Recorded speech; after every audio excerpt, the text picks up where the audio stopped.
Yeah, my name's Hannah. I'm 16 and I'm from Winchelsea and I go to Belmont High, which is in Geelong, so I take a half-hour bus ride to school every day.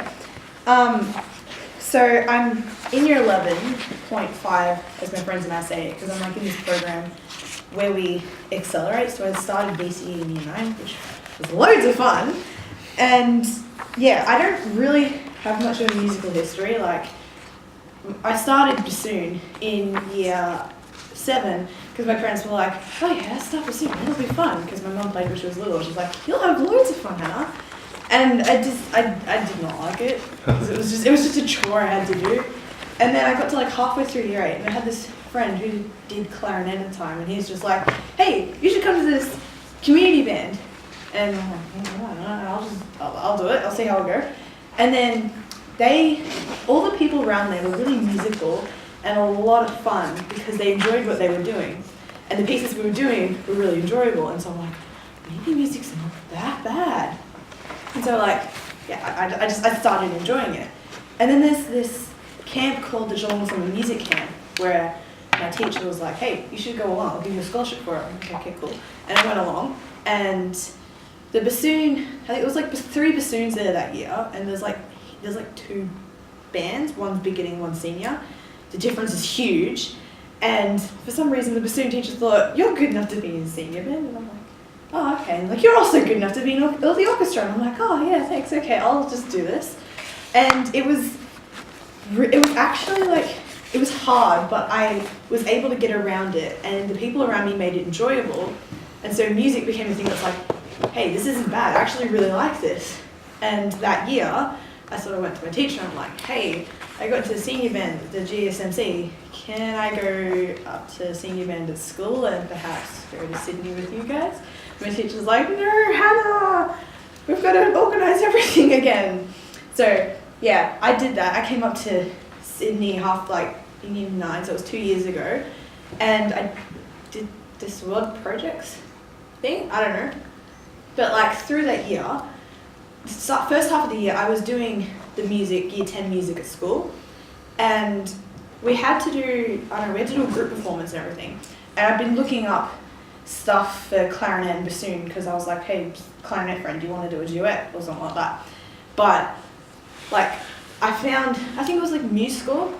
I think everyone knows musical. And I saw all this Game of Thrones stuff and stuff that people actually arranged, and I'm like, wait, you can do that? And so, yeah, I'm just like, oh, this will be fun. I'll give it a go. I'll try and write How to Train Your Dragon for a bassoon and clarinet. That didn't work out well. But I still tried. I tried, and I somehow got there.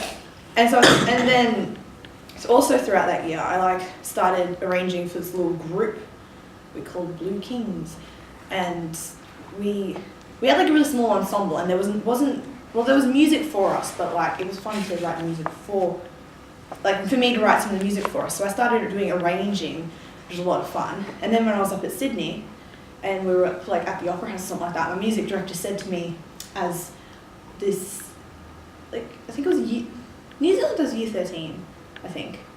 It's year 12, it was one of the last year students, and they got up there.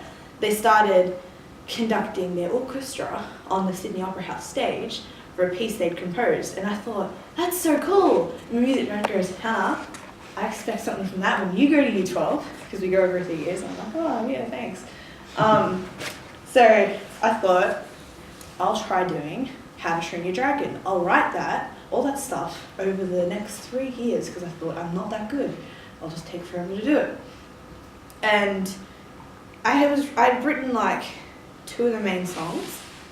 Then last year, it was halfway through the year, I was showing one of my other teachers, and my music director walks in and sees it, and I've written it for band director. She's like, oh, Hannah, you should do that for the band. You should give it to the band and workshop it and see how it goes. And I'm like, okay. And that was a week before we left, and I'd only half done the first song. So I was up until 12 o'clock every night trying to get this thing done in time and panicking. But then I got it, workshopped it and everything like that. And then the next week, we'll prepare. Sorry, I tried to my words. We were preparing for our end of year concert, the spring concert, and I see up on the board, How to Train Your Dragon. I'm like, oh, I didn't know this was happening, which And the music director, she's like, okay, Hannah, hands me the baton, you're going to conduct. I'm like, oh, great. I don't know what I'm doing. But then while I was doing it, she's like, hey, there's this fanfare competition. You can try it.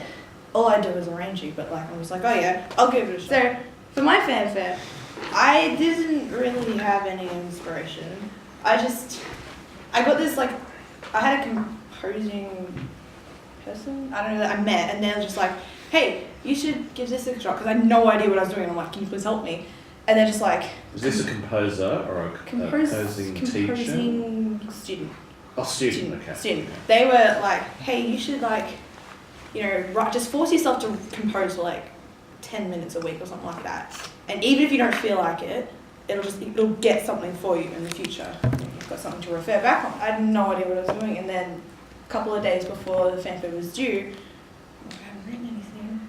What do I do? And I referred back to that, and I found this little theme that I had written, which is what I used for the fanfare. So, but when I actually listen to it now, I actually found it actually really sounds like a Star Wars theme. I didn't consciously do that, but it sounds like Star Wars. So I called the piece L'Appel. I don't know how to pronounce it, it's French. Which according to Google Translate means the call. So it's like, it comes from a few different things. Like the first thing, it's in French, because I got like this little, I have like a joke with my friends, like, because I have a couple of people who learn French, and I just learned really weird sentences, like, je suis un papillon, which means I'm a butterfly. And I just say these really random things to them, so I'm like, oh yeah, I'm not going to get this, I'll just call it the call in French. And then another